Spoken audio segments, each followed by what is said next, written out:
Hello? Hear him. I am not speaking for you. Test, test. There you go. All right, here we go. Close. All right, folks, good evening and welcome to the October 6th meeting of the Zoning Board.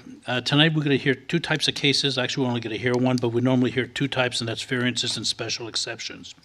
And what I will do is I will call the cases as they appear in the agenda tonight individually. And I'll ask you to sit to my right, the first chair there, and ask you to present your case. We'd like you to confine your comments to about 15 minutes if you can. At that point, I'm going to ask for anyone who wants to speak in favor of the appeal, and then I will ask for anyone who wants to speak in opposition. Anyone who wants to speak in favor or in opposition, we'd like you to limit your comments to 5 minutes.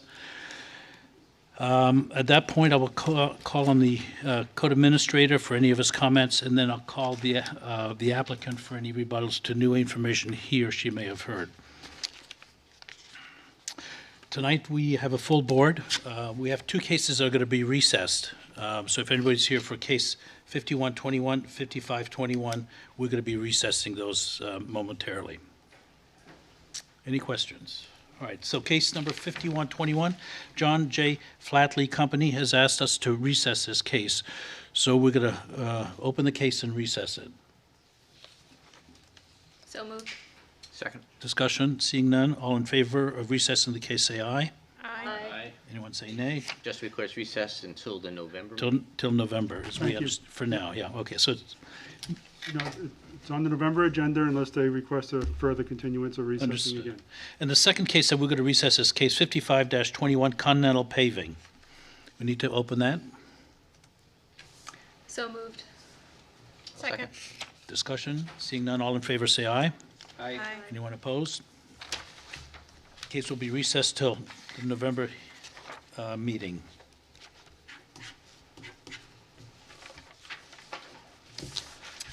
All right, the first case that we're going to hear tonight is case 57-21, 20-22 Church Street LLC. Applicant wishes to merge two adjoining lots, 20 to 22 Church Street and 26 Church Street, resulting in a single lot maintaining two existing principal residential uses and maintaining the existing number of driveways. Further, the applicant wishes to expand the use of the merged lots to create a new parking area for the benefit of the residents, their guests, and to nearby property owners. Therefore, the applicant requests variances to 1, Article 28-24H, multiple principal uses on a single lot to allow a merged lot that contains two existing principal uses, a single-family detached dwelling, principal use 28-24J, use A-1, and 4-unit legal non-conforming multifamily dwelling, principal use 28-2-4J, use A-4, where one principal use is allowed. 2, Article 28-7-8B, separation of driveways in residential districts to allow the continued use of 3 driveways on the merged lot where only 2 driveways are allowed, and, 3, Article 28-4-1H, table of dimensional regulations to allow maximum lot coverage of 52% where maximum lot coverage of 50% is allowed, and 4, Article 28-24H, multiple principal use on a single lot to allow an additional third principal use on the merged lot to provide for the proposed establishment of a public or commercial parking lot, principal use 28-24J, use K1, where only one principal use is allowed. 5, Article 28-24J, table of principal uses to allow for the operation of a public or commercial parking lot, principal use K1, where such a use is not allowed. And 6, Article 28-7-7H, surfacing and drainage to allow the use of an alternative to the paved surface where paved surface is required. For property resulting from the merger of 20 and 22 Church Street and 26 Church Street in an RN neighborhood residential district. Can everybody repeat that back to me? I can see why Chris called in sick tonight. All right, is there anyone here for case number 5721? Please step forward and have a seat right here.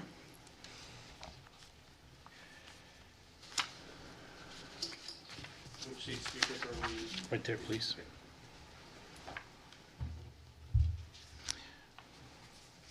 Do you both swear to tell the truth, the whole truth, and nothing but the truth?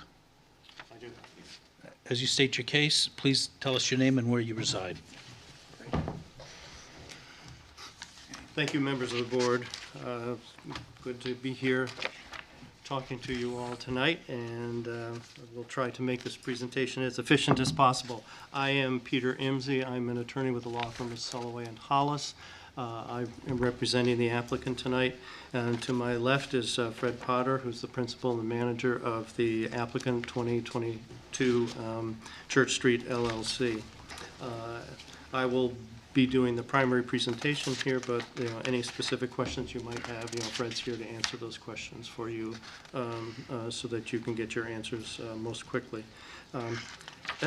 As the chair realized, the requests, when you list them out, are quite a mouthful tonight. A total of 6 different variances, which sounds like an awful lot.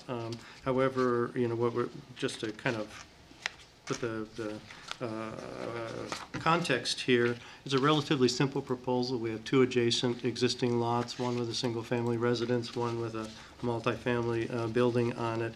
The applicant would like to merge those 2 lots and create a condominium with the 2 units.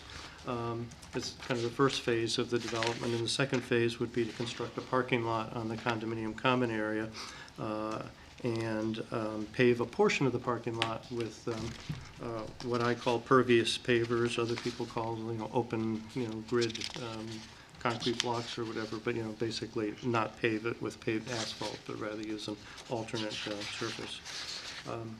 To try to use time most efficiently, especially the chair's request that we keep our comments to 15 minutes, I think I'm going to let our applications speak for themselves primarily for most of the details of all the criteria. I don't think you want to hear me 6 times go through all the 5 or 6 criteria for variances, but I'll incorporate all of our written comments in our request, and I'll try to hit the high points tonight and certainly answer any questions you have. To orient yourselves, including in our packet, we included a copy of the tax map, the aerial photo, just to show you the orientation of the buildings on the lot. That would be one of the first attachments to the application. I just call your attention to the fact that the rear of both of these lots is open right now, just green space. It backs up on the north cemetery. The frontage, of the properties, especially the 2022 property, is largely paved with parking on both sides of the building, and the cars basically back, right out into the street. The photos that I attached to the application just help to give you a little perspective, shows the buildings looking at them from street level, and shows you the relationship of the properties. In particular, you can see there's a large parking area as you look at that picture on the screen to the right of 2022, where there's 4 cars parked right now, but also on the 26 property, there's just a large gravel area where they're parking right now in just sort of a random way under current conditions. Attached also to the application, we had 2 concept plans to kind of give you a sense of what we're talking about here. The one plan that was identified as Condominium Concept was really trying to give you the sense of the first phase of what we're talking about, where we really just take these 2 parcels, join them together, we end up with 2 buildings, 2 units, on the property, and otherwise no physical change at all, no change to the driveways, no change to the buildings, no change to the uses. The Phase 2 proposal, which is the plan called Additional Parking Concept, shows the proposal to build a parking lot essentially in the middle of between the 2 buildings and into the back of the property. This will and as you look at that, I think probably the thing that I call your attention to is when putting in the new parking lot, right now there are 3 different, you call them driveways, access points onto the road from the property. 2 of those will be combined, and so we'll end up with just 2 access points going forward. In addition, there's very little landscaping or whatever, hiding any of the parking right now on the site, but the new parking lot that we'll be talking about later will be screened from view of the street. Our client has talked to as many neighbors as they could locate. I know at least one resident from the adjacent Rollins Court has submitted a letter to you folks in support of the application. I also have a letter from David and Sharon Pickney, who will be purchasing 25. You prefer these, you want to pass them out? Or You can go ahead and pass them down. Did I bring enough? I probably did not. I will go. The 5 board members is what's critical here. Okay. Thank you. Yep.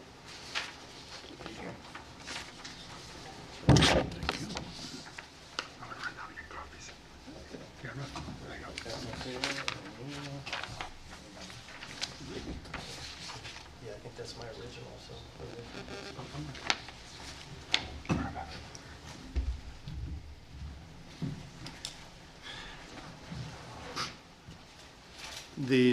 It is always satisfying to get letters of support. Our applicant informs me that they also talked to a number of the other abutters and neighbors, and the report is generally that the neighbors aren't, I guess we'll find out after I finish my remarks tonight, aren't opposed to the proposal. They're supportive of the concept, and probably most importantly, they've all observed what the applicant has done in the old Governor's Mansion building at 135 North State Street, how well that project came out and what a benefit to the neighborhood that is, and I think that has helped a lot with the neighbors' understanding and acceptance of what can possibly happen here. For those of you who might look carefully at things, you might notice our application asked for 5 specific variances, but staff identified the fact that you they kind of looked at things more closely and called us and said, we really think you need one more. And so we'd like to notice that additional one, and do you object to that? And we said absolutely not. Please do that and consider that part of our application. So if you're counting and wondering how we got from 5 to 6, that's what happened, and I'll explain each one of them. So I'd like to break the discussion of the variances up into 2 parts. What I'm going to call the Phase 1 variances, those that relate solely to the combining of the 2 lots, and then the variances that relate to the proposed parking lot. The 2 variances related to the combining of the lots are triggered for 2 reasons. One is this is a district where it's only one principal use is permitted on a lot. By combining the lots, we suddenly have 2 permitted. We have 2 uses. We have the single-family residence, the multifamily building on the same property. So that's variance number 1. The second is, under current regulations, the combined lot would be justified in having 2 driveways. There are 3 right now, and so our second variance is to permit 3 driveways. And essentially, these aren't variance requests to do anything new, no change in the configuration of the buildings, no change in the use of the buildings, no change in the configuration of the lot. These variances are solely triggered because we're taking 2 lots and putting them together and the impact of this, so that the granting of these 2 variances won't allow the applicant to do, anything different than what's happening in the neighborhood, won't change anything that's there. And I think, based on that, we're really just asking for relief to be able to keep using the property exactly the way it is before we created the condominium and merged the 2 lots. And, just going through the various criteria, for the variance, a fair reading of the ordinance and public interest and substantial justice, that you can't make an argument under any of those arguments that would support denying the right of the applicant to go forward and merge these lots and proceed. We also have that statute, the condominium statute that says you can't treat condominiums differently than you can, property that aren't in condominium form of ownership. That may certainly impact this analysis as well, and say, while you folks, can review it, there's got to be a very good reason to turn it down going forward. So, I view those as sort of the easy one, the variances, because those are variances to permit the continuation of an existing use, no change in the neighborhood, no change in what's going on. The second set of variances, those relating to Phase 2, relate to the proposed parking lot. And as shown on the parking lot plan that was part of the application, you can see the plan is to put a new parking lot that roughly straddles the existing lot line between the two lots, that will have just under 30 parking spaces. The parking will serve the unit owners in the condominium. As I mentioned earlier in my comments, will eliminate the existing driveway into number 26, and will also eliminate that large paved parking area it's on the west side of 2022. Landscaping will be provided along Church Street in the setback area to block the parking lot, the view from the street. The parking lot as proposed would cause the total lot coverage to exceed your coverage restriction by about 690 square feet. And the applicant's proposal is to pave this excess area, if you will, or this, this 690 feet with the porous or pervious pavers. And one of the reasons in the other thing I point out, the applicant has been upfront with the city. In telling the city that one of the reasons he's building the parking lot and building it bigger than might, or, I think most applicants probably come in and say, what's the minimum I can get away with, or can I do half of what you require under your regs? This is, a little bit oversized, is he would like to make that parking available to the users of the Governor Center property at 135 North State Street, so that when events or conferences or meetings occur there, that they're able to direct people to park there rather than parking up and down Church Street once the on-site parking spaces are utilized. This proposal for the parking lot triggers 4 different variance requests, and I'll try to go through them in a way that makes sense. The first, I'll deal with the first 2 relating to lot coverage first, because they're related. As I said, the proposed parking lot would cause lot coverage to be 690 square feet. And so we would like, the applicant would like to have lot coverage exceed that by the 690 square feet. However, to balance that, as I said, the proposal is that that area would be paved with the pervious pavers. Unfortunately, we sort of have conflicting regulations in the ordinance because while we'd like to do the right thing and reduce impervious surface, allow more groundwater penetration, you have another provision that says if you have a parking lot, it's got to be paved. And there's nothing that allows for alternate paving materials to be used in a parking lot. So the proposal to sort of balance these 2 interests here of allowing a slight excess of coverage, but using a material that will ameliorate the types of things that are intended to be protected by using the lot coverage ratio.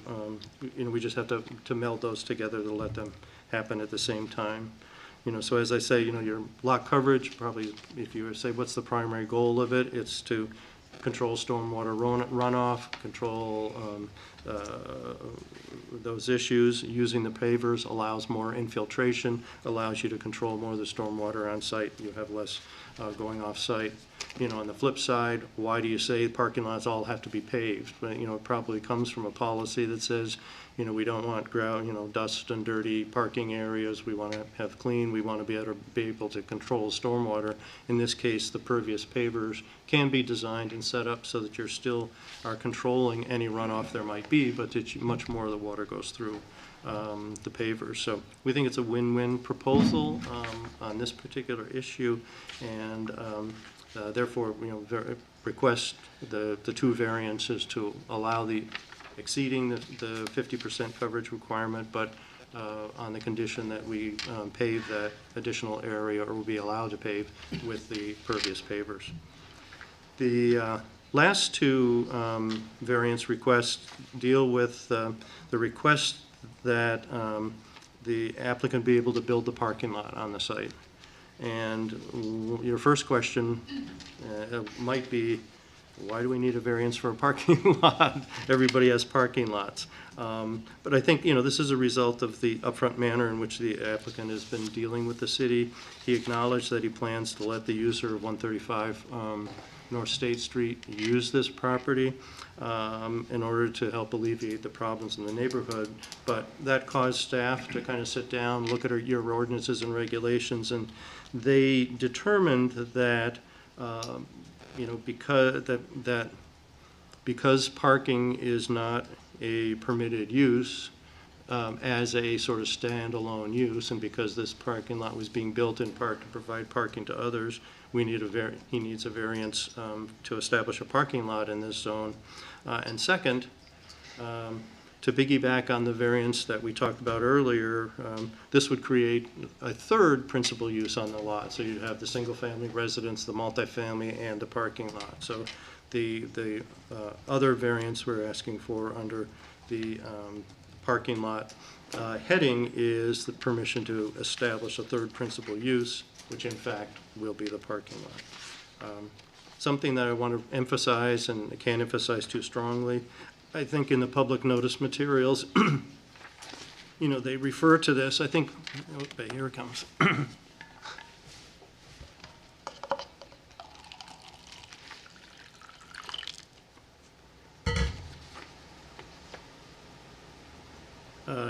In part by, because we're using terms coming out of the ordinance, I think it refers to it as a public or commercial parking lot.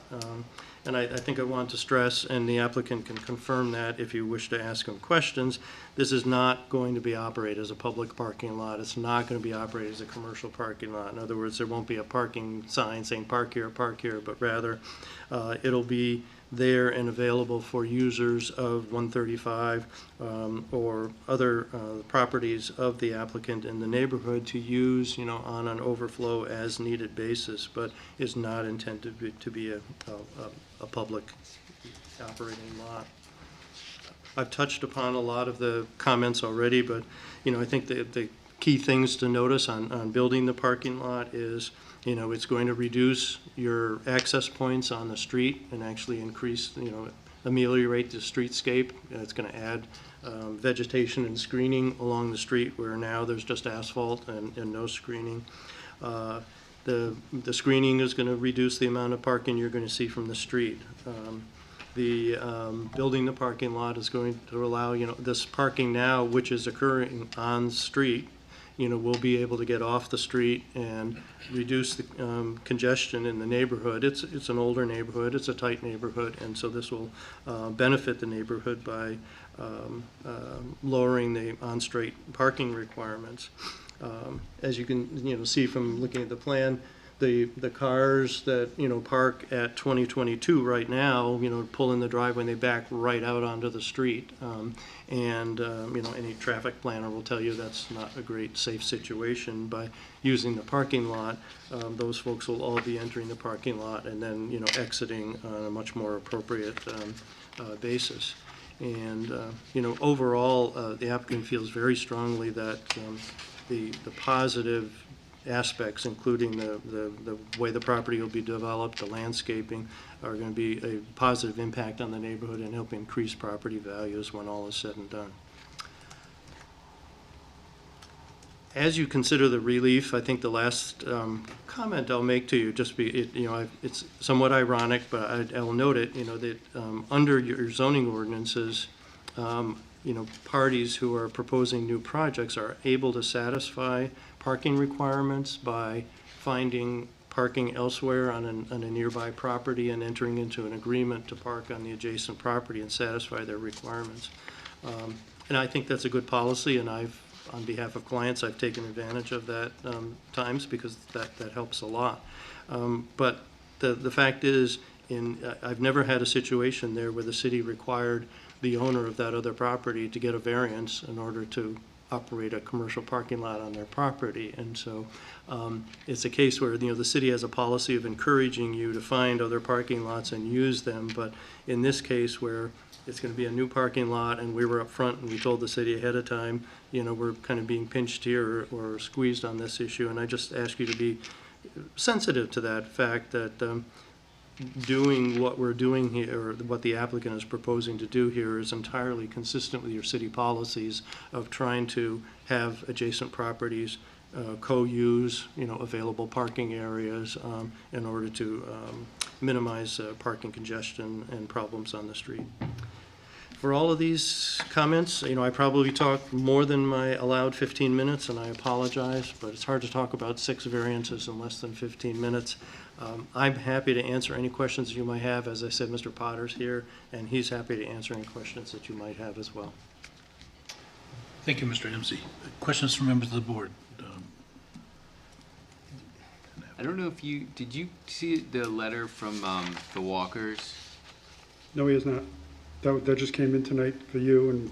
Okay. Wendy. I mean, I don't know, there's something in here I wanted to get their perspective on. I don't know if that's better for rebuttal, but I'm not sure if anyone's gonna testify about that. Yeah, they're gonna read it into Okay. We're going to summarize it into the record. I've asked our respective Morgan to summarize it for. It's like Andrew's for all gonna of us. summarize it. Well, I just wanna get your, Be great. just to give you the chance to respond to this one piece of it. I guess this is putting you on the spot, but you should probably be able to respond to it. In 2018, we approved a variance, obviously, for 135 North State and related to the development there. And this letter is stating that we should consider the fact that at that time, the applicant presented to the ZBA that the parking lot was not and presumably would not be needed as long as that variance was in effect. And this letter is suggesting essentially that we should consider that representation in judging this variance request, that effectively, if I have it straight, that this letter is stating we approved that other variance based on the representation that parking would not be necessary, so we allowed, I think one of the variances there was not to, was to waive the required number of spots for 135, based on the representation that that number of spots would not be needed. And now, in conjunction, this application is saying, well, now we want to develop this other parcel so that we can have parking to support 135. If I don't have it straight, obviously correct me, but I think that's the gist. No, I think the general comments are correct. I think that there were, 135 needed several variances in order to proceed, and I recall that there were parking variances relating to parking. They included the ability to put parking spaces in the setback. I think they included the ability to do what I call head-to-toe parking, or stacked parking, where you typically don't permit that. I don't specifically recall whether or not the relief that you needed at that point in time, Fred, was for less spaces or not. So I guess I can't say that, but yeah, I'll just be guessing if I try to say that without checking the file. Fair enough. Laura. How many spots are actually required for the residential use, 10? That's a good question. 10? Super you. 10, okay, thank you. Good. I'll accept that. I have a question. I appreciate you breaking kind of your discussion up into 2 phases, but what I didn't hear is what's the hardship for phase 1? In all your material, and even tonight, it was sort of leading up to phase 2, that you have to merge phase 1 to do the condominium because you're going to do phase 2. And even in your documents, it talks about phase 2, you're still going to keep the 3 driveways, nothing's changing. So I'm just trying to understand, your request for the variance. And again, I appreciate that it's not changing to the average person. You would never know that the variances were granted. But just for the record and for, law, we need to know what the hardship is for why there needs to be the merger. So, and I don't know if I heard that. Yeah, well, I think that the applicant desires to effect the merger, and I think the hardship really comes from the fact that you'd have an existing situation, and then suddenly you'd have, okay, these existing properties, I can do what I want with them, but if I merge them, then I've got to get rid of a driveway, so I probably need to, make a new driveway and build a new parking lot on the property where I've got it already, and that doesn't seem to be fair or appropriate. Similarly, with the two uses on the same lot, it would essentially say you can't use one of those uses anymore once you merge these two properties as a single lot. So the hardship is really, you'd have to tear down one building in order to comply with the ordinance, and you'd have to build new parking to comply with the driveway requirements, I think is the way I would phrase it. Thank you. No problem. Okay. So I mean, the nature of my questions were kind of what Andrew raised, so I think we probably have the opportunity to have the Walker letter into the record and some back and forth with code enforcement, so don't go too far. We won't be leaving. Okay. And we're certainly available to speak to you again if necessary after other comments come in. Absolutely. Very good. Thank you. Is there anyone who wants to speak in favor of the application? Is there anyone who wants to speak against the application? Please come forward.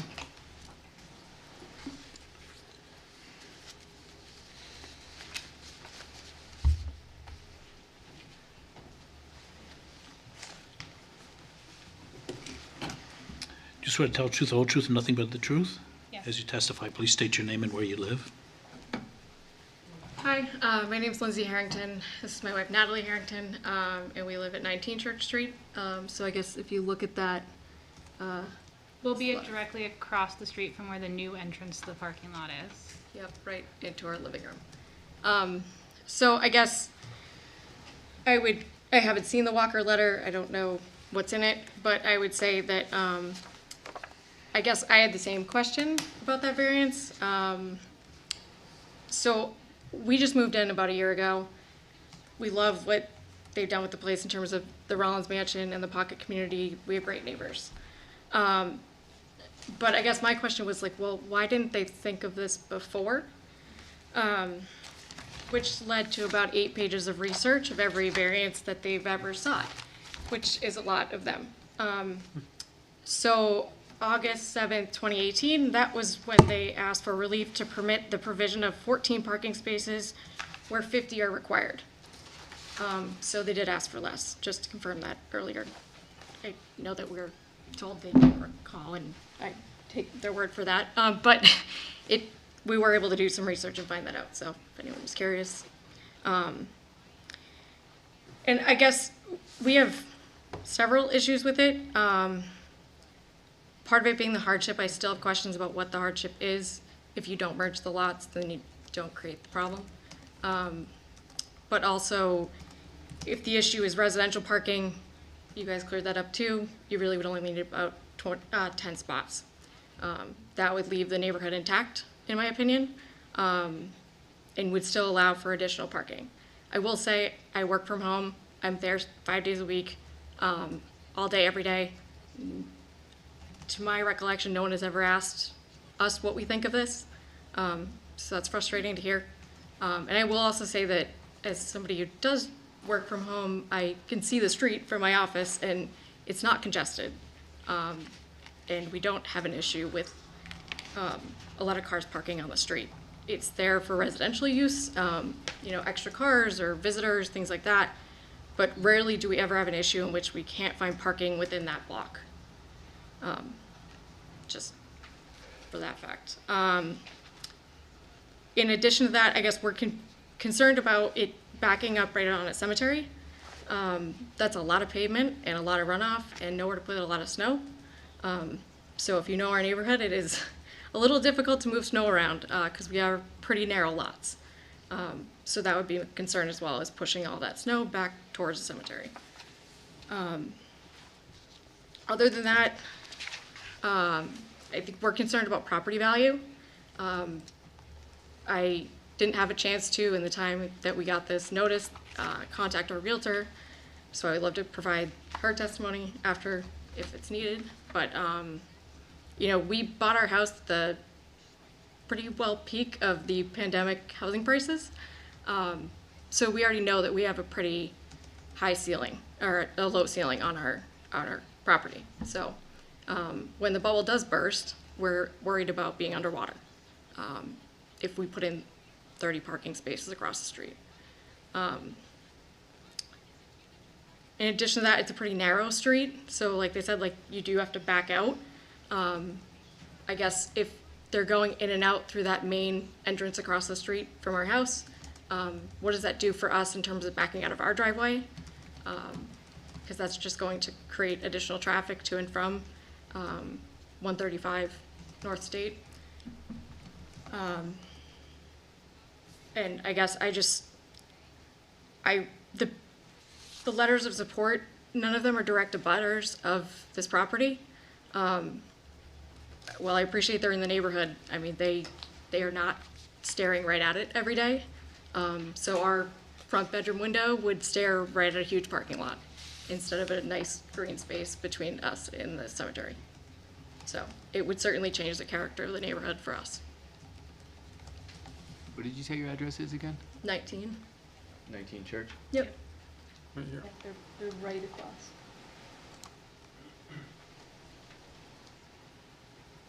I will say it's a pretty blind driveway already, just the way that the houses are built in the neighborhood. Rose, did you get both names? Yep, I did. Any other questions from the Harringtons? No. I'm sorry, when did you buy the property? Last July, July of 2020. Okay. Thank you very much. Thank you. Is there anyone else who'd like to be heard in opposition? I didn't come to be for or against, but I could make a few comments if that's okay. Please step forward. We should have an unknown. No. Neutral. Surprisingly large number of those. Do you swear to tell the truth, whole truth, nothing but the truth? I do. As you testify, tell us your name and where you live. So my name is James Doherty. I live at 28 Church Street, just to the west of 26. What So, street address again? I'm sorry. 28 Church Street. Okay, thank you. So I'm on the butter to 26. And I have had some contact with Mr. Potter and his representatives. I've spoken with the current owner of 26 and understand the plan that was proposed. Things I hadn't thought of, and I appreciate what the Harringtons said, because they are directly right across the street, so that certainly changed their view. Where I live to the west, you can see there's a 6-foot fence there already, so I don't see into that yard all that much. So the only thing that I really have an issue, there's a couple things that I had questions on or issues with, I guess I would say, is that there's no actual landscape view of what it's going to look like. And I will preface that by saying that the work that I've seen that Mr. Potter has done in the neighborhood to 135 North State, to the property that he owns at the corner of Franklin and North State, all very well done. So I don't have a lot of concerns that aesthetically it's not going to be pleasing. It is a parking lot in a residential neighborhood, though, which isn't there now. So there are some pluses and some minuses. You know, there are at times parking situations on the street. Granted, not all that often. And I will admit that occasionally we have a car, well, not quite often we have a car in front of our house as well. So I understand the reasons for it. I do like the idea of mitigating that parking area, because especially in the winter, the street gets very narrow. So there are some advantages to that. But I would like to know, like, how far back does that parking lot going to extend to the cemetery? Like, what are the, you know, how is it gonna go all the way back to the fence or things like that? And I would like to kind of see what it's going to look like. I know obviously that's just gonna be a landscape Have you rendition. seen this plan? I have not. Do you have an extra copy of this plan? And I just don't want that back. 'cause it He's has gonna my bring it up notes. on the screen. Please show it to you, that way we can send a,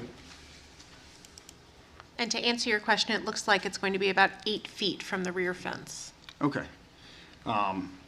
Yeah, I would say what I envisioned in my head was not this large, but, so it's a little larger than I would have anticipated, and I, you know, certainly, my big concern is not necessarily the traffic is, from what I understand in the conversations that I've had, is that this is not gonna be a overly popular parking destination all the time, so it's not gonna be busy, except for maybe when there's certain functions at 135.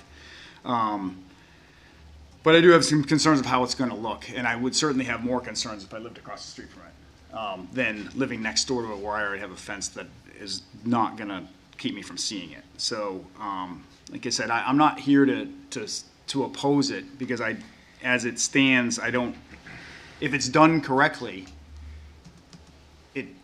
it could be fine. But if it's not done correctly, then it's gonna be a problem, and that's what we don't have. That's the one thing I'm a little concerned about, information as far as that goes. I'd really like, this kind of shows me, okay, a few shrubs in front of a rather large parking lot.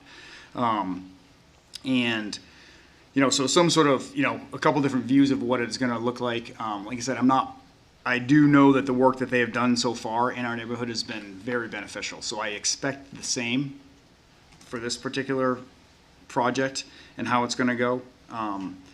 It's just a matter of, I just wanted a few more questions answered before I would, raise my hand and say, oh, this is gonna be great. So I understand some of the concerns that other people have as well. So that was really all I wanted to put out there, so.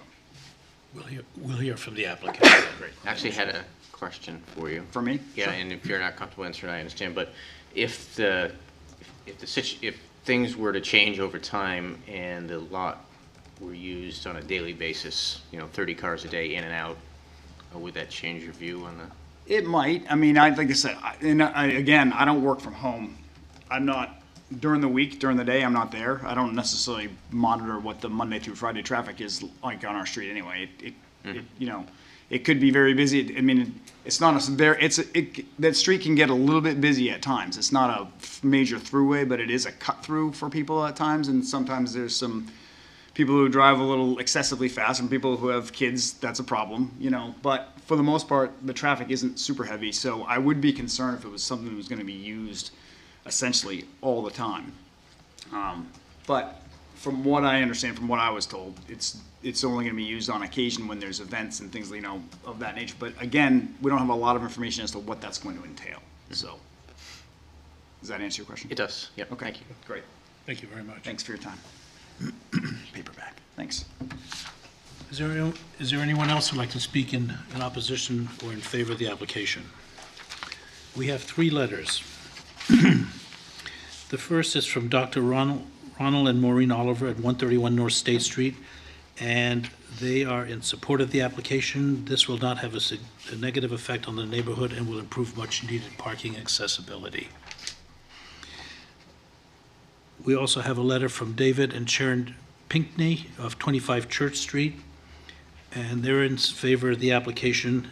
They comment that we appreciate the foresight of the 135 North State Street owners in going above and beyond the city's requirements to provide overflow parking for special events. We do have a letter from Craig and Mary Walker of 94 Warren Street. It's rather lengthy, and I've asked Laura Spector Morgan to perhaps summarize it for everyone. So the Walkers are writing primarily to address the issue of the commercial use, the public parking lot in a residential neighborhood where that would not be permitted. They say that they have an interest in the property at 14/20 Church Street. They contest whether there is a need for the public portion of the proposed parking based on the justification that they would lessen the impacts of parking and congestion in the street, specifically related to Rollins Mansion. Talks about how the variance for Rollins Mansion was granted, and at the time of that variance, it was permitted to be established without providing compliant on-site parking. He questions what voluntary restrictions did the applicant offer the ZBA to satisfy the criteria of granting a variance at that time, and do those representations constitute conditions of approval? He notes that the property is now known as 131 and 135 North State Street were at one time one lot, which originally contained a church with accessory on-site parking. And the buildings which now house the office live work use at 135 North State Street were used as accessory as a church rectory. There was a subdivision to create the pocket neighborhood and the office live workspace. specific variance was granted to the provision that for on-site parking. And I think the crux of his letter is that this case is somewhat unique and that this was not a case where, due to physical constraints or uniqueness related to the property, they could not provide the required compliant parking. At the time the parking relief was granted, the redevelopment of the property allowed for fully compliant parking to be provided for the proposed uses on site. Nor is this a case where the applicant said they could get parking off-site. Mr. Walker says the record will show this is a situation where the applicant presented to the ZBA that due to the proposed uses of the buildings, they would not create or need any more parking demand than what was proposed on site. So again, he questions whether those representations are conditions of approval and whether a modification of that variance is also required to grant this variance. And then he goes through the variance criteria. They claim there's nothing unique about the property. The fact that there's a lack of an area of excess green space is not unique. The fact that it abuts the cemetery is not unique. They feel there's no substantial justice because the additional traffic to and from the parking lot on the narrow local street would be a greater loss to the property owners. They feel the variance would be contrary to the public interest because this would require all the new traffic for 135 North State Street to travel on Church Street, which is a residential street. And that is the gist of what the letter says. Thank you, Laura. Of course. Does code administration have any comments?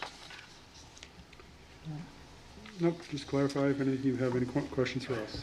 Mr. Imsey and Mr. Potter, would you like to come up and offer us some rebuttal comments based on what you've heard so far?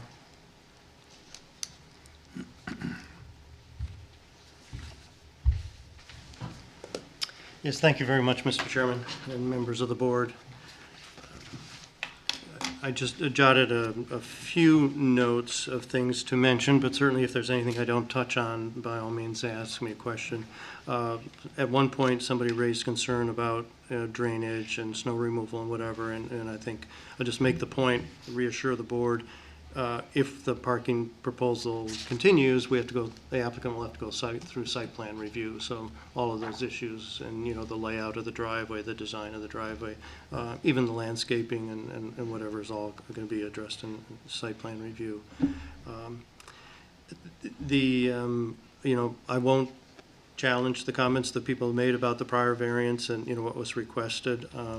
I think just make two comments. I think when an applicant, first of all, taking down the church, developing the pocket community, and saving the old prior governor's mansion was a unique and special project. It took a lot of, I think, creativity on the part of not only the developers but also the city, some flexibility on the city's part.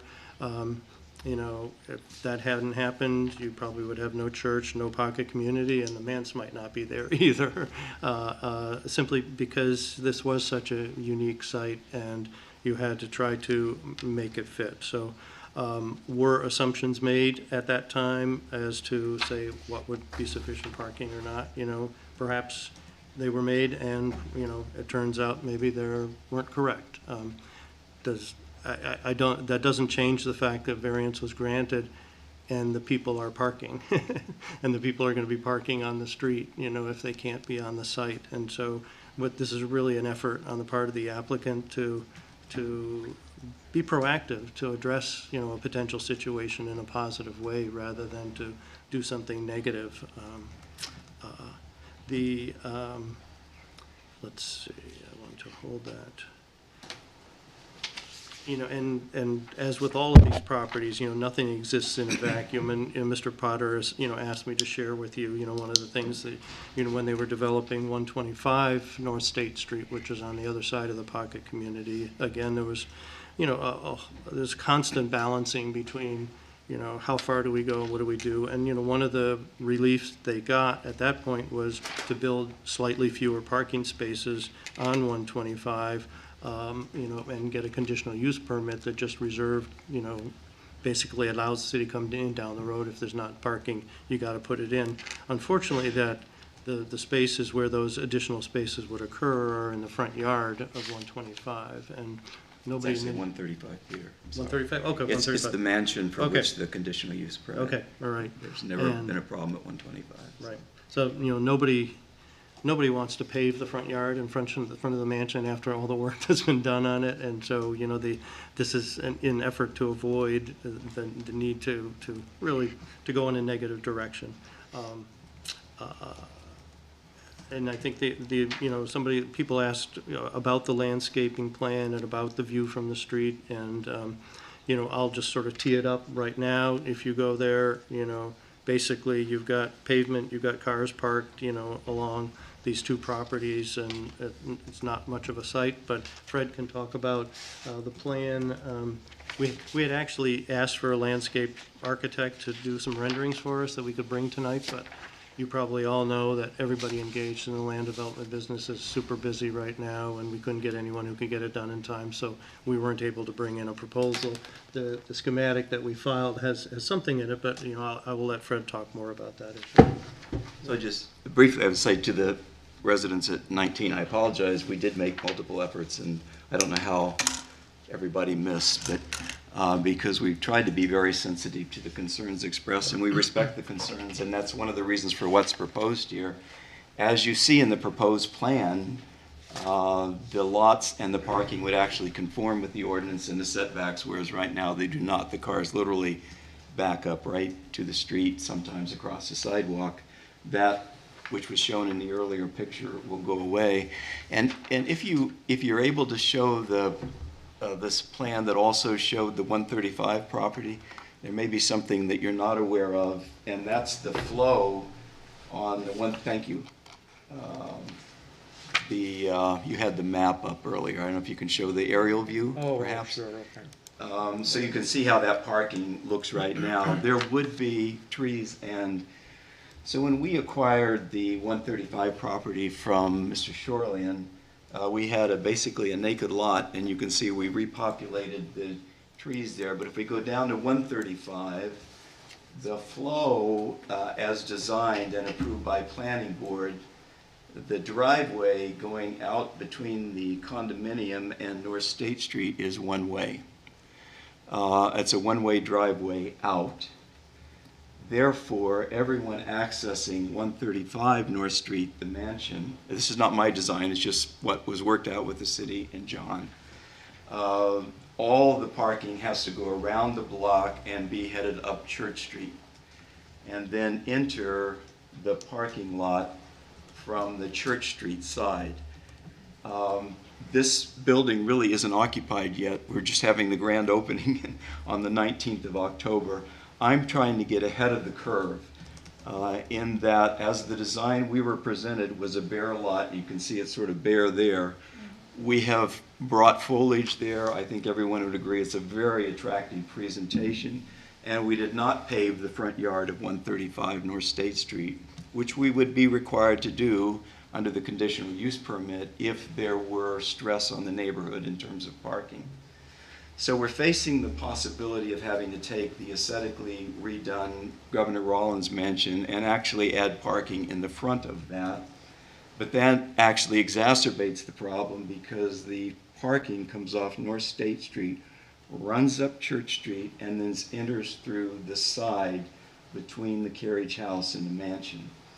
The beauty of this particular location, to relieve that, it does not get relieved by people parking along Church Street, which has parking on one side.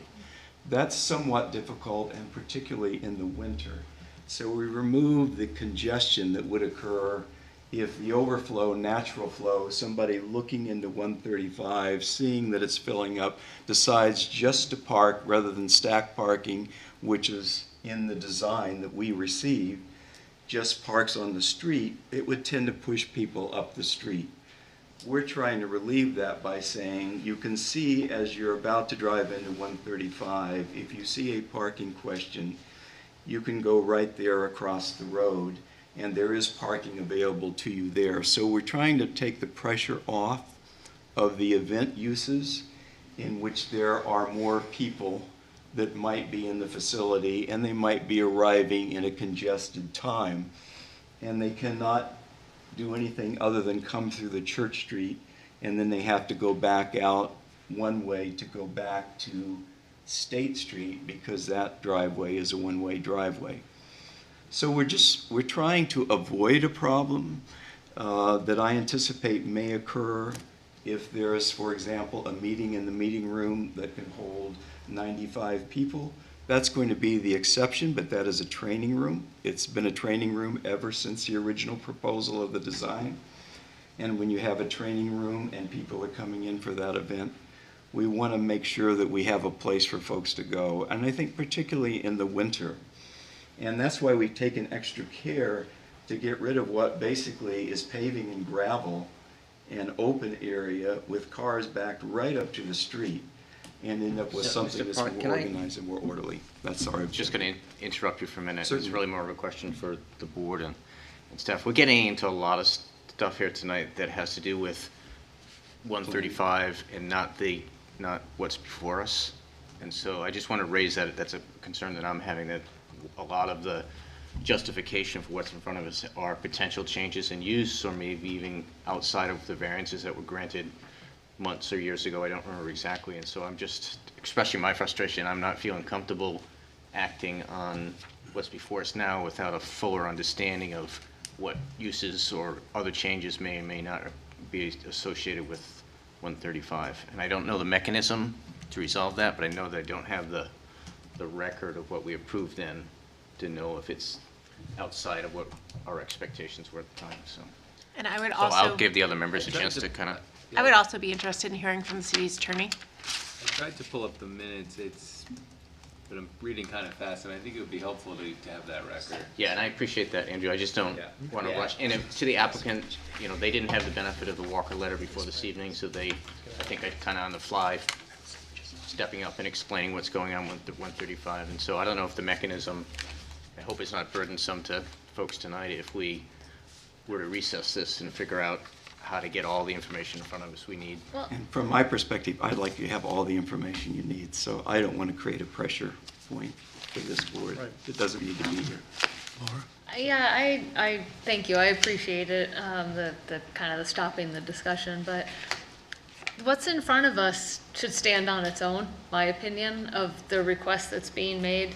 I mean, the applicant has said that 135 isn't even operational yet, and yet they're anticipating, which, hey, I appreciate the anticipation of not having a problem. But I don't know if having the record for another property with other variances should play into what's in front of us today, because the request is to make a parking area, which again, we don't have in front of us saying, unless I missed it, that it's only ever gonna be used forever for that one piece of property for people that are there. So again, if the applicant wants to withdraw, that's one thing, but I don't know if us getting copies of the record for a variance that was done 3 or 4 years ago, it's all blurring together now, should bear really on this case. If the applicant maybe wants to recess or withdraw part of it, I don't know. I just have a hard time saying that this variance on this property is predicated on variances that were granted on another property that, according to the applicant, isn't even up and running yet for the intended use. So. I think we're getting a little, all these comments I think are well taken. I think we're a little out of order. I think we should let the applicants conclude. Instead of trying to negotiate with them, let them conclude, and then we should deliberate and decide how we want to handle it. Yeah, I think that's really all I wanted to touch on the rebuttal, and I'll just reiterate Mr. Potter's comments. We'd rather the board be comfortable with what it's looking at and than to rush a decision. And so if the board feels that taking some time to understand the history and the context of the projects is necessary, we're happy to agree to a voluntary recess to next month if that's the board's decision. And we'll work with you to provide you any information that can help the consideration in the meantime. Okay, Yeah, so I guess, thank you. thank you very much. And with that, I'll declare the hearing closed. staff has anything to, I already asked them, they said no. good, Yeah, yeah. earlier, yeah. I mean, I think the question basically, it's in the Walker letter, and what Laura asked is, I'm not sure, this is the first time I've seen something exactly like this. Is it relevant? I mean, do we think that it's relevant? Because they're not really disputing what was stated when they got the variance for 135. When they got the variance for 135, the same applicant at the time, in good faith, according to him, and I don't dispute, said that they didn't need the requisite number of parking spaces, and we granted variance based on that. And now they're seeking this parking, I believe, to support 135. Is that relevant, or do we just disregard that and just look at this application on its face? I think it's relevant. I mean, I didn't sit on the first variance, but if I had, I would feel a little bait and switch. And so I'm just wondering if it's worth having Jim Kennedy weigh in on it and offer his opinion as to whether or not it's relevant, and if so, whether those representations are implied conditions of approval. I just think no harm can come of continuing it a month and getting that extra input, getting the information about the other variants. Dave's just provided me with some of the minutes, but obviously we can't sit here and actually digest them. So I would be in favor of continuing it for another month to get that additional input, if that was acceptable to the applicant and to the rest of the board. I have no objection to continuing it. I just, again, I just feel that you're creating an off-site leased parking lot.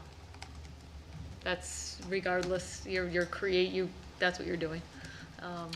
That's not an allowed use, and. I think that's not an unfair observation, Laura. I'm just trying to give the Yeah, oh, no. applicant the benefit of the Yeah. full consideration, and it just, there's too much coming at me tonight without a benefit of a record in front of me to figure it out. Okay. Yeah, I'm still thinking about it, so I'm not sure if I agree the prior minutes are relevant or not, but I don't see any downside to getting them. I mean, it's a unique issue, at least for me, and I'm not opposed to getting, legal advice. It's obviously a pretty important request, but I think we should request I couldn't easily find them there. It seems like the website cuts off at like 2019. It's 2 years worth of minutes are allowed to stay up on the city's website. After that, they go into archive, so I can get those out to you. They should make that like 7 years. I think bank records. It's a standard rule. I have no problem changing it, but I have to be told I can. I'm just teasing. Well, I'll move that, I guess the proper motion is to recess until the November meeting. I'll second. May I amend that motion to also request that the city attorney weigh in on the issue? Are you okay with that? Yeah, anything specific you were looking for? Whether the approval of 135 and its variance for reduced parking is in any way relevant to our consideration of this variance. Should we be okay with that? Yeah, no, that's, As a second, are you okay with that? Yeah, that's fine. Any further discussion? Seeing none, all in favor say aye. Aye. Aye. Anyone opposed? Motion to recess with the seeking of the advice from the city solicitor is passed 5-0. Okay.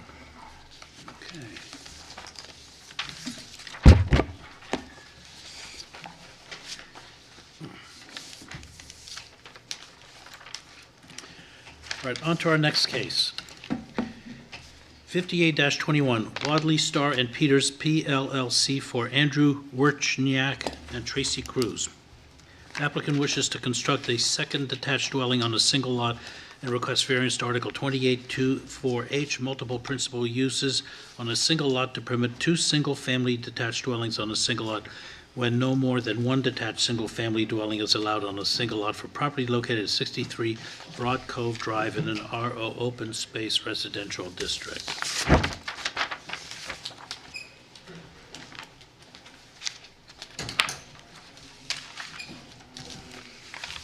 Okay, so 2 and 2. I guess, right? 2 can sit there, and two over there, I guess. Sit here. Who's gonna do most of the testifying? We're actually going to split it up, so all three of us will. Oh, three, I thought I saw four of you, okay. Oh, Yeah, That's my thing. have a seat. You're seeing the angel sitting on her shoulder.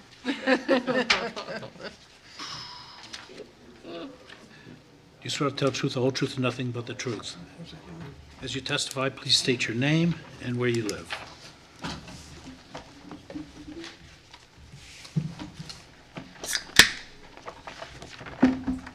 Good evening, everyone. My name is Will Reddington. I'm from the law I'm sorry, say firm- that again? Will Reddington. I'm from the law firm of Wadley, Starr & Peters. I'm joined tonight with Tracy Cruz, the property owner, and Matt Moore, our engineer.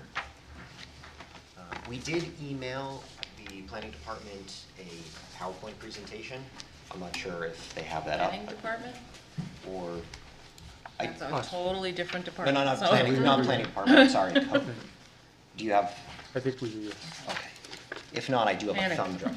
Apologies. Also, if I may, I have copies of the plan for everyone. It is included in the application, but. We are good. Same size as this. Oh, perfect, okay.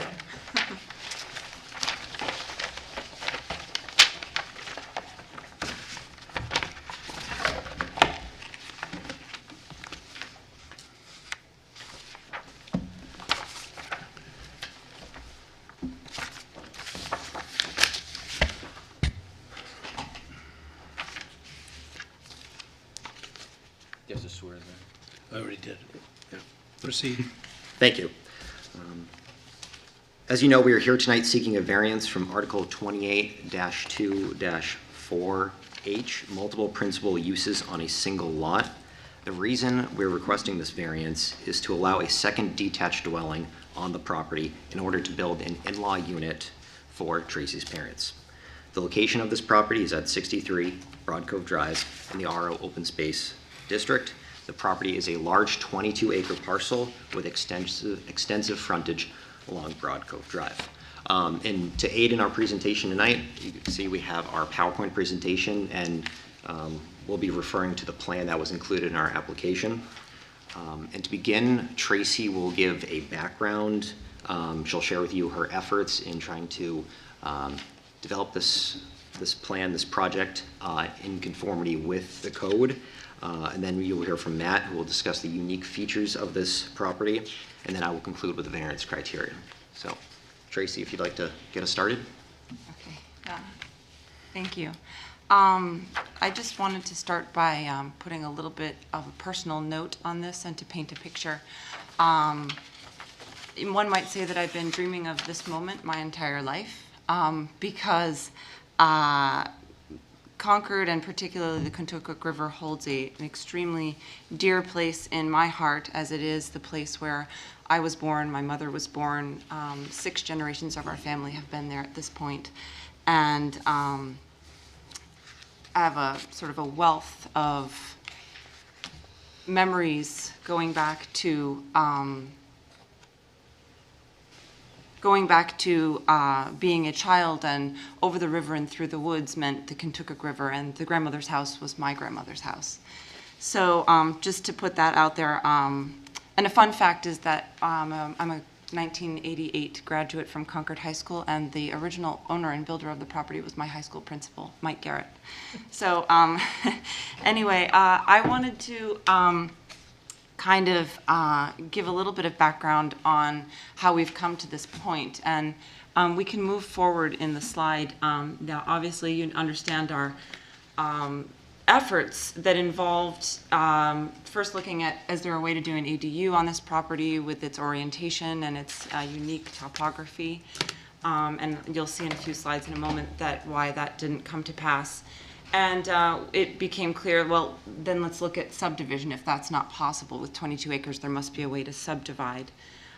We worked with 2 different engineers, and Gary LeMay from the planning board and Paul Siros from the fire department, the fire marshal, bringing them out and looking at this together. They actually physically came out to the property with us and looked at it together and said, you know, what could be done here? How could this work? And it just really determined that the unique nature of the property with its extensive wetlands and steep grade made all of those things very much pretty much an impossibility. So if you want to go to the next slide, this is actually sort of front view of the house. It's the garage and it's the southwest side of the house with the gardens and the steep grade. It's our only access to get around to the front door of the house. So attaching on this side due to grade and whatnot would sort of impede sort of initial river views that come up on that side. The gardens that are there, the steepness of the grade is not ideal, and we would no longer have access to our front door. So the next slide shows the sort of reverse side of that. In addition, it's the best access point to reach our leach field and septic, which is also kind of sort of that far side of the house and where that arrow is pointing there. And so, you know, that combined, that side of the house just did not look as like it's a place where we can attach. So you can continue. This is the opposite side of the house. And again, it's steep grade that goes up. At that point, you can't quite see the hill there, but it's steep grade going up, a stone wall, and it's our only access side to get to our well. So we ruled out that. And the next one. And this is the side that faces the river. Building on this side, we would be building on top of our leach field, on top of our septic, and also we would no longer have our river view. Next one.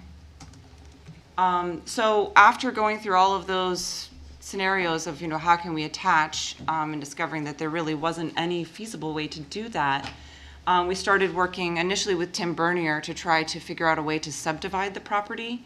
And he wrote quite extensively to Heather at the planning board trying to figure out, you know, how could we engineer a driveway or reconfigure things. And we also brought out the wetlands delineation people to tag all of the wetlands, and it was determined there was really only one spot on the 22 acres where we could build with appropriate setbacks from wetlands. And so we're looking right now at sort of up the hill behind those trees is where we would be looking at the spot that was buildable, but the subdivision turned out to be also impossible, and that's where I'm going to hand this over to Matt to explain a little bit about why subdivision wasn't going to work either.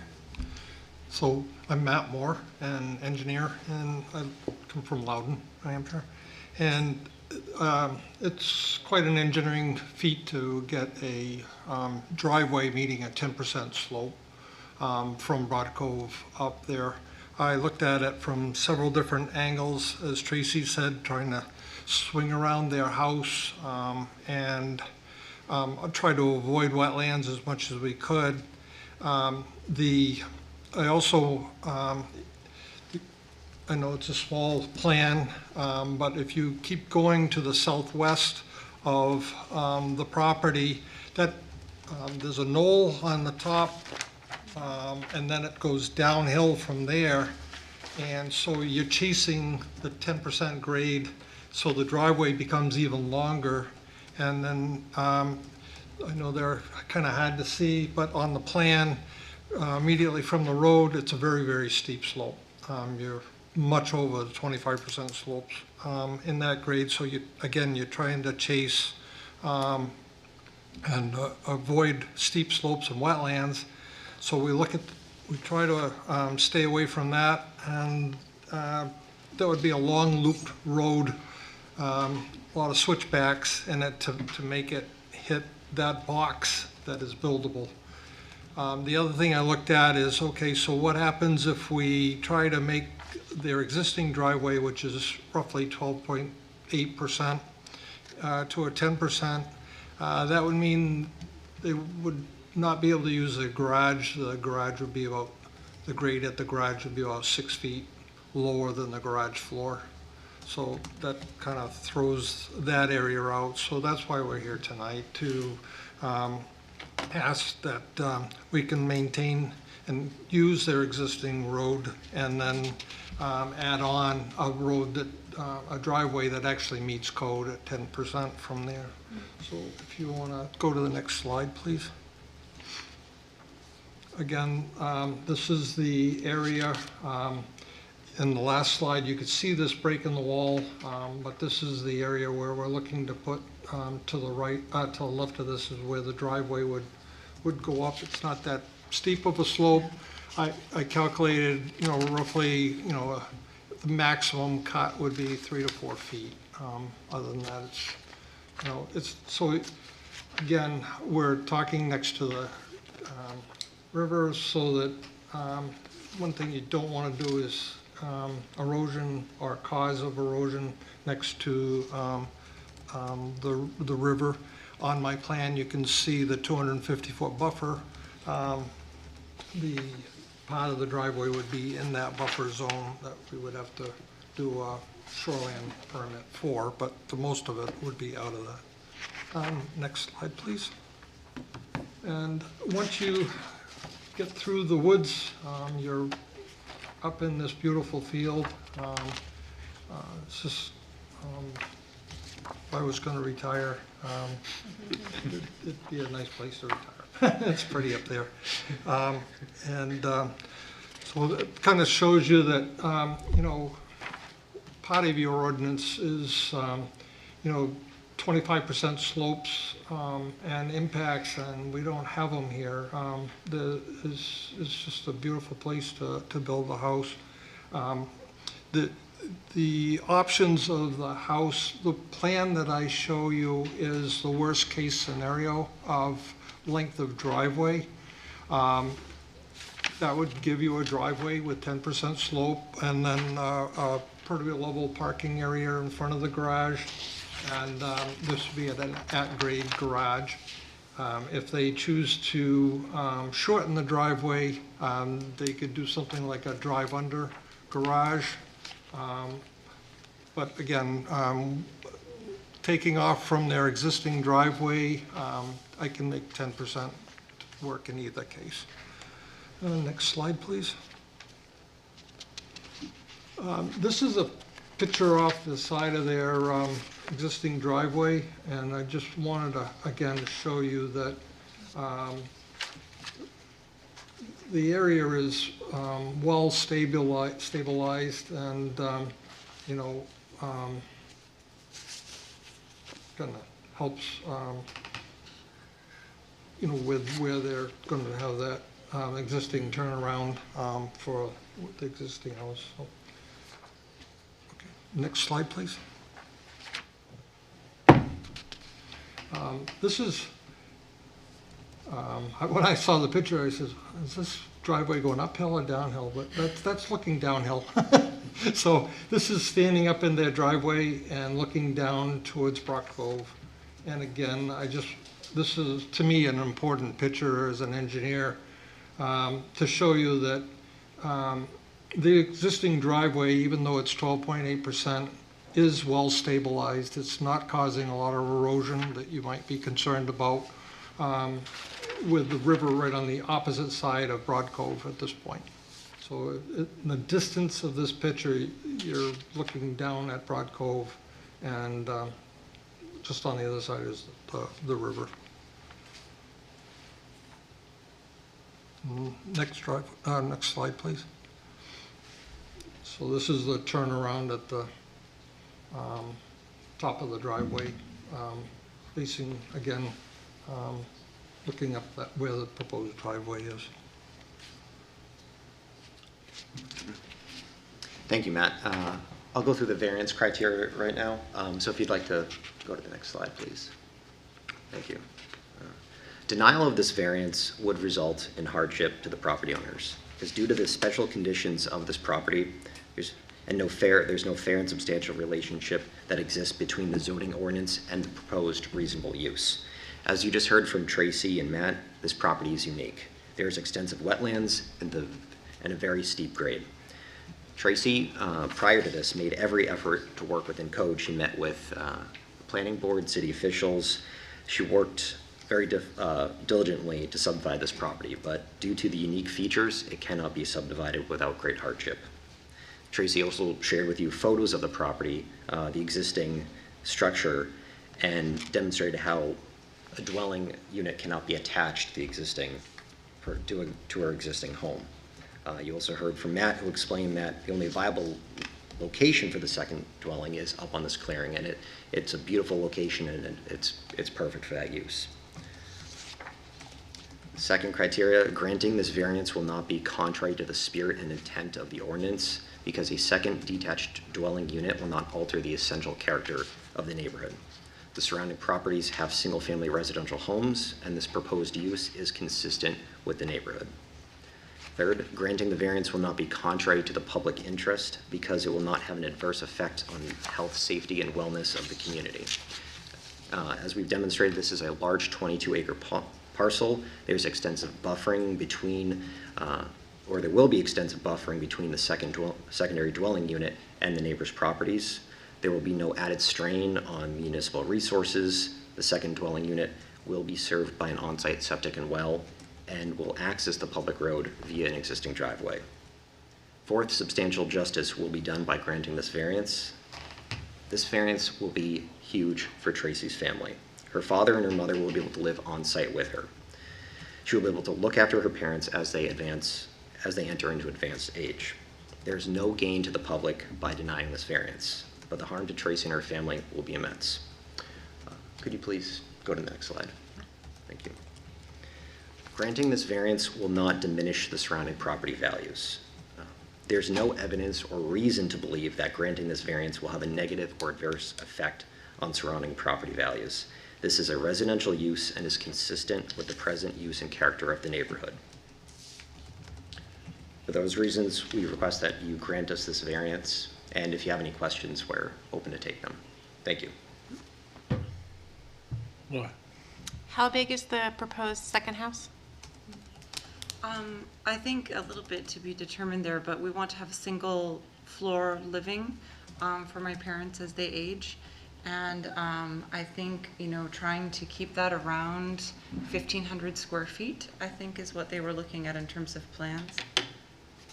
And how big is the existing house? It's about 3,000 square feet.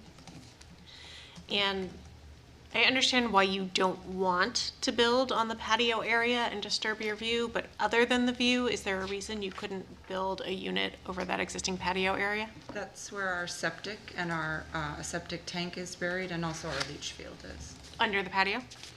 Under the patio? It's like right in front of it. Okay. And across. Okay. Yeah. And then I have a question for code. Do we have a maximum square footage for ADUs? For a true ADU, 750 square feet, but it has to be attached. Yep.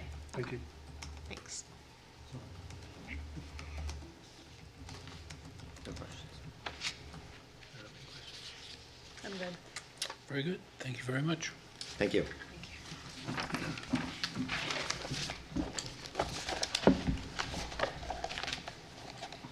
Is there anyone who'd like to be heard in favor of the appeal? Is there anyone who's against the appeal? Seeing none, code administration comments? I don't have any. Seeing none, I'll declare the hearing closed then.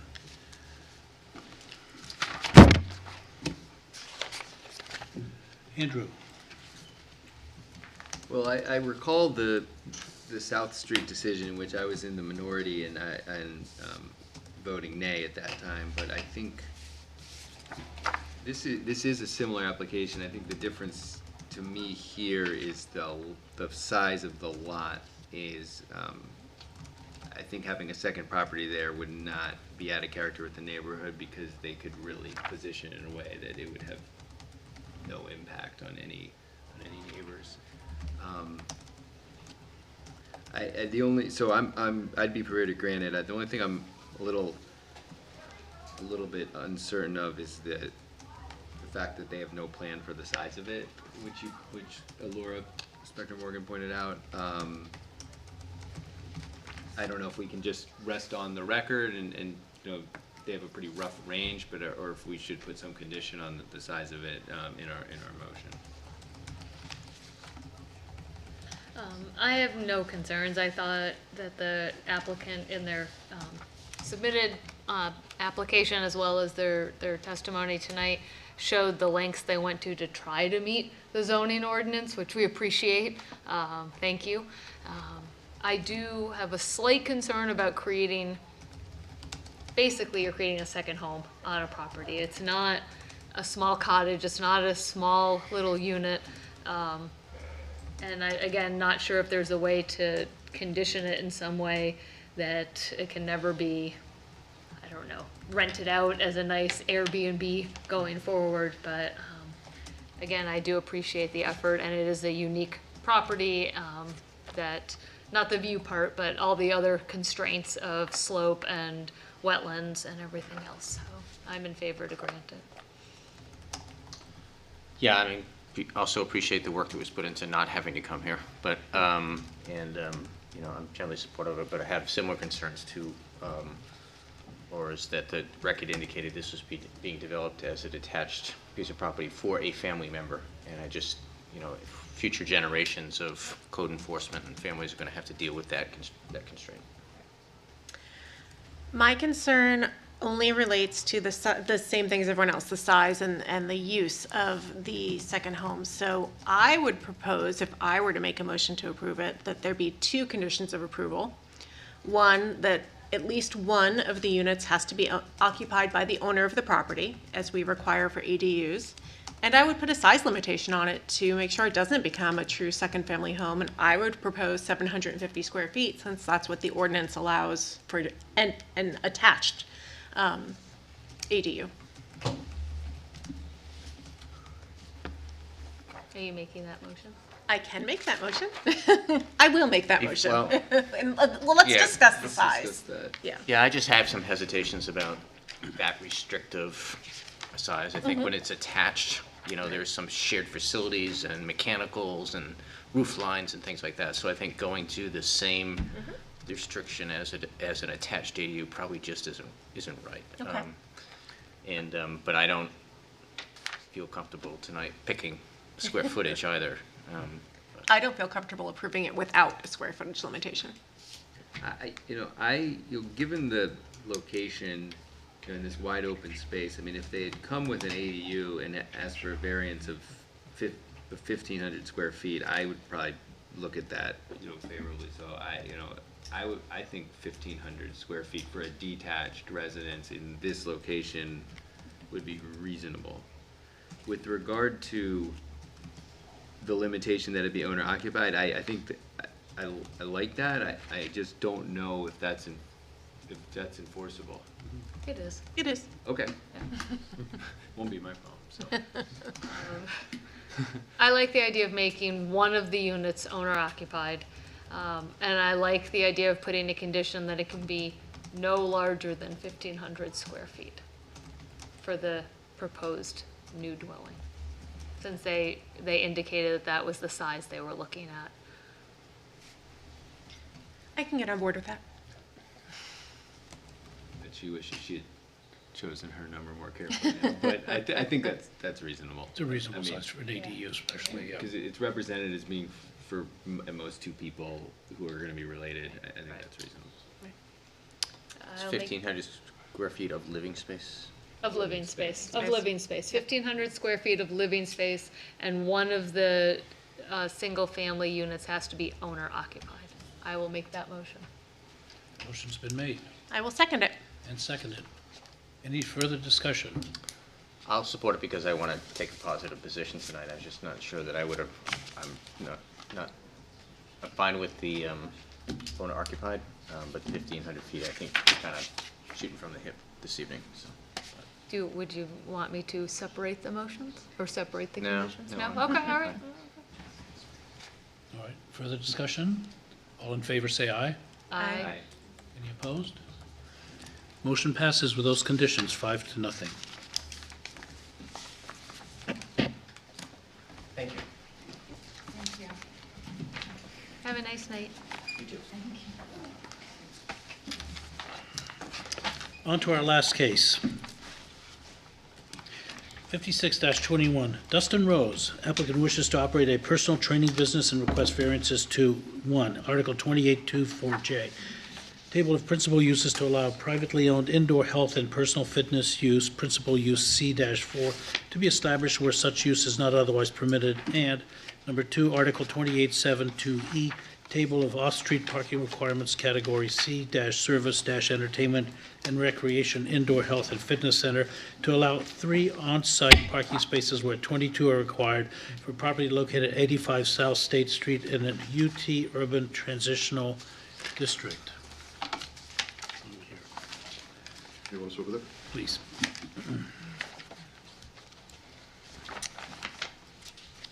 You swear to tell the truth, whole truth, nothing but the truth?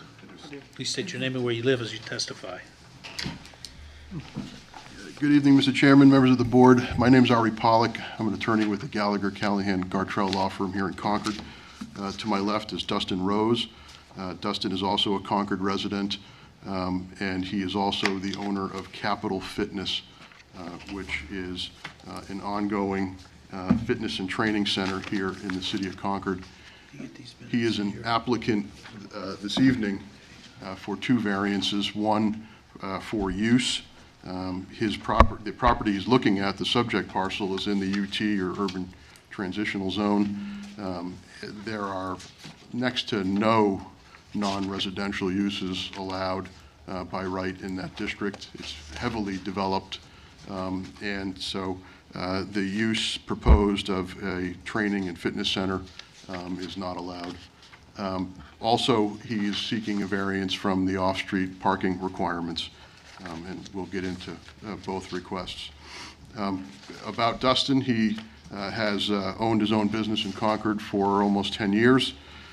He currently operates on a month-to-month lease in property beneath the Bagel Works on, well, I was going to say South Main, but it's actually, what's the side street there you're on? Phoenix Ave. Phoenix Ave, thank you. And that lease could end on short notice. There's a series of redevelopment discussions relating to that property as well. And so Dustin has been on what seems like a very long quest to find a better place to hang his shingle, so to speak. The property that he's after tonight and has had his sights set on for a while is an existing commercial building. Riverbend actually leases the entirety of the building from the property owner. It's about a 5,000 square foot building, and Dustin is proposing to lease the ground floor. Riverbend actually would continue to possess and use the basement area. My understanding is that they use the basement area for meeting purposes, after-hour events and functions, support meetings, group support meetings. Dustin would be on the ground floor, and there's a kitchen there, there's a stairwell. There are changes proposed to the exterior of the building, and other than maybe a wall sign or something of that nature, he's probably most likely to advertise with some window decals and not change the exterior at all, even for signage. He would be a subtenant of Riverbend, and the owner of the property is aware of his proposal and his desire to sublet, and has given permission to pursue the variances as well. In terms of usage, it would be very similar to what he's currently doing in his present location. There's no particular plan to expand the amount of users. What he's got now is essentially small personal training sessions. Everyone has dreams of grandeur and wishes to create a large business, but this will not become the next Planet Fitness. What's more interesting about it is the zoning ordinance's parking loading for membership-related gyms probably is more consistent with the Planet Fitness type model. And I don't mean to single them out, just a large fitness center. And it really doesn't give consideration to what Dustin is up to, which is a smaller, more intimate setting for personal training, which is, of course, what he's doing right now. In terms of the criteria for the variance, it's an unnecessary hardship because of special conditions of the property. This district is fully built out. And even though fitness and personal training is not permitted in the UT district, the parking ratio for fitness Again, it conservatively anticipates a real demand for larger classes and memberships. And in this case, the ordinance, if it were to be honored on site or could be honored on site, would require 22 parking spaces for a 2,600 square foot space. A huge amount of parking for what is traditionally a 2, 3, 4 person event at most. Even if those people arrived in separate vehicles, which also is not always the case, they would have more than sufficient parking. Even if you were to just consider the 3 on-site spaces that Dustin will have leasing use of, and the public spaces that are available on street. We actually filed a screenshot of the GIS for this property, and I'm hoping staff might be able to find that in the application materials. You'll know when you see it because it looks kind of like a Christmas thing with red and green circles. That's the one. And so the green circles, and I'll wait for it to come up, but the I should have warned you. This one. Yes, that's the application. If you just scroll down This, the red and green to circles. the appendices, Okay. that's it. Red. So if you could even expand that a little bit, super, thank you. You're wearing green right now. So the red box, if you will, is the outline of the lot. The dark box within the red box is the building. The red circle on the side of the building partially within the rectangle, those are the 3 on-site spaces. The red circle behind the building is on the adjacent lot. That's the Legion property, and Dustin has obtained a letter from the Legion to give him use of those. There are 5 spaces in that circle, or close to that circle. And then the larger circle to what would be the south of Downing Street's extension is actually other Riverbend property where, again, in order to help Dustin make this work, sublease to him for portions of the building, they're authorizing him to use 15 spaces there. And we do have those letters, and we can submit them if you'd like them for your record. I think some of them came with the application. I'm not sure they all did. The green circles are available on-street public parking without any restriction for who can park there or why or when. Obviously, Dustin's clients don't need overnight parking. This is all during the day activities. Back to the application narrative. If there's no relation between the purpose of the parking loading or even, frankly, the use table and the specific restrictions, because again, this can be a use that occupies an existing building without any changes to the exterior. You wouldn't even know he's there but for the possibility of a sign. And the 3 spaces on site and the public parking in the area probably would do all he needs. But just to show good faith and make sure he's prepared for his expansion plan, should it come to fruition, he's got the 5 spaces to the rear and the 15 to the south also offered to him generously. The proposed use is reasonable despite the lack of specific conformity. It really can't be used for any non-residential purpose without some relief from the parking loading. 3 spaces isn't going to be adequate for anybody who wants to get in there, unless I suppose it's converted to residential, which isn't going to make any sense if Riverbend has a lease on the building. And so instead, what we're proposing is a combination of the on-site parking, the off-site borrowed parking, and the on-street public parking. And it would allow a reasonable use to relocate within the community and continue to operate the way it has for about 10 years. We don't think it's contrary to the spirit and intent of the ordinance because, again, the idea of the ordinance is to incent alternatives to impervious parking, and it is really geared toward the larger membership-driven gym or fitness center that has a significant amount of coming and going and turnover and parking need. It's not contrary to the public interest. Again, this district in the city is fully developed. It's a direct result of this historic development that the site doesn't have more on-site opportunity for parking. And as a result of that occurrence over the decades, a special relief request in the UT district for anything non-residential is certainly not unusual.